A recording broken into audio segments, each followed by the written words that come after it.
I'm here today with Emma Hammett. She is the founder and CEO of First Aid for Life. And today she's going to tell us about teenage first aid, teaching teenagers first aid. Why would anyone want to teach a teenagers first aid? Can they even handle it at their age? They love it. They love it. What teenage first aid, you're sending your teenager out, empowering them with the knowledge to look after themselves and look after their friends should something happen. They've got their independence. They're out to take risks. They're out to push boundaries. Let's equip them to know what to do should it all go wrong. Do you know, when my teenagers go out, I actually tell them, I tell their friends, I say, you're there to look after each other. Don't leave someone behind.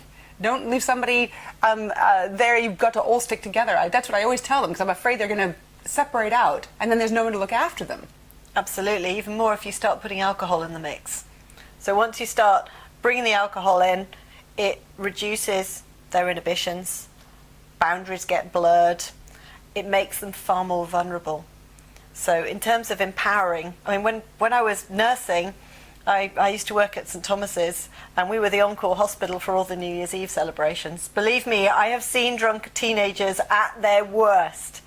And we were saving those guys' lives by putting them in the recovery position, recognizing that they were so drunk they were unable to keep their own airway clear, and putting them in the recovery position and teaching the kids how to put someone else into the recovery position and explain that it's not just shoving them on their side. They've got to be over enough so that they will drain. Because if they are on their side and still looking at the ceiling, then the airway will shut and they could die. I actually know somebody who did asphyxiate on their vomit when they were drunk. So it happens. Unfortunately, people die every single day like that. Yeah. What got you into training teenagers for first aid? How did you get to this place?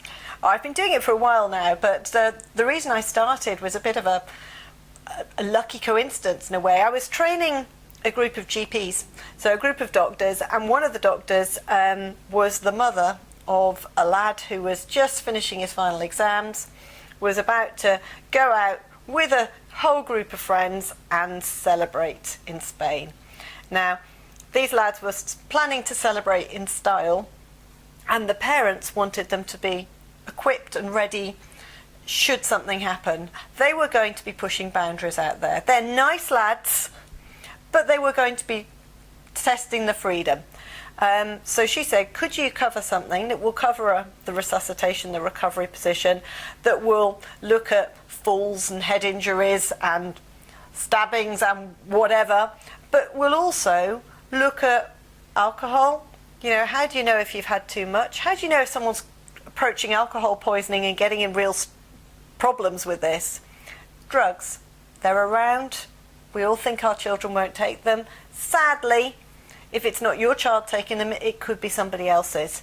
And drugs can cause and induce all sorts of things, such as fits and seizures, dehydration, all sorts of different aspects. And if they've got an underlying medical condition, even more serious as to what can happen. Do you know, my children have told me, just on their own evenings out, how their friends have helped each other when they have had too much to drink. But the fact of the matter is, knowing what they're doing is going to be even better. I mean, they have helped each other when somebody's been in a bad state. But still, if they're not trained, how do they actually know they've done the right thing? Absolutely. And the other brief that we had from this this mum was, while they're out there as well, group of lads, would you mind just dropping in a little bit about safe sex? No, it doesn't generally sit within first aid, but if I'm sending in a nice burly fireman or a paramedic in to talk to these guys, then it's quite good to have that just mentioned in passing from another figure of authority. Just to prevent any minor disaster. Well, I wouldn't like to think that we could prevent, but just to further reinforce the messages that are out there. So yes, so on our courses we would cover head injuries, what to look out for how long, looking after any other medical conditions, so asthma and side of things. Diabetes. It depends who is on the course, yeah. Who it's relevant to. We'll always tailor it to whoever is going and what countries they might be going to. If they're going for a gap year.